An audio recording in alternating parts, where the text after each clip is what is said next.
Freddy at the Paradis d'Angély, and today we're going to be talking about polyculture.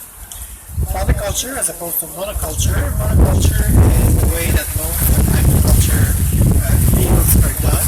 So you've got one big field of wheat or one big field of rice and so on. And often that's accompanied by a lot of chemicals, because when you have one big field of one produce, it attracts a lot of pests, and to counter those pests, then you need the chemicals to go with it. So one way to counter that is to go polyculture. Polyculture means mixing a whole bunch of things together. Having different heights, different colors, and different smells attracts all kinds of beneficial insects that will return pest. So an example of polyculture would be beds like these. So in this bed, you can see that you have mustard here, you have broccoli, you have cauliflower, you have cabbage, you have chrysanthemums, you have dill over here, you have onions, you have red amaranth, you have growing bougainvillea, you have basil, and you have sunflowers. So your sunflowers are different height, they're going to attract your pollinators. Your basil is an insect repellent. We also have chilies in here, and so more chrysanthemums, so that's going to bloom soon, so bring different blooms.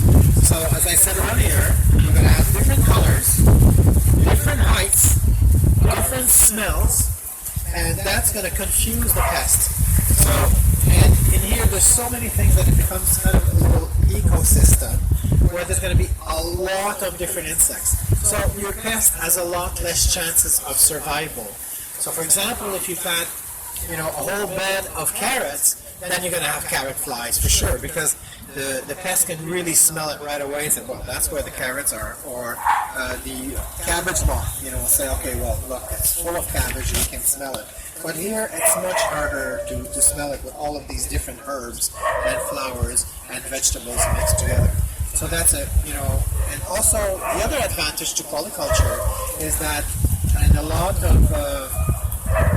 of information that you'll have about gardening, they talk about rotation. And rotation, if you just have a few beds, it's easy to do. Okay, year one I'll plant my roots, year two I'll plant, tomatoes and brinjals, and year three. But one way to counter that is polyculture. So what we'll do here is that it's raised beds, and it's polyculture. And as I have something that's ready, I will cut my plant, leave the roots in, add a bit of compost, and plant something else. So that's called succession. As soon as something is done, something is replacing it. And here, do we worry about weeds? Well, not too much. I mean, I have this type of grass here, but I'd rather have this grass than have bare soil. Because right now the temperature is still cool. I mean, we're in January in Faridabad in India. So it gets cool at night. So all of these so-called weeds, like this, can stay. But if I need space to plant something, then I can remove this, just leave it in my path, because that's going to suppress the weeds in my path.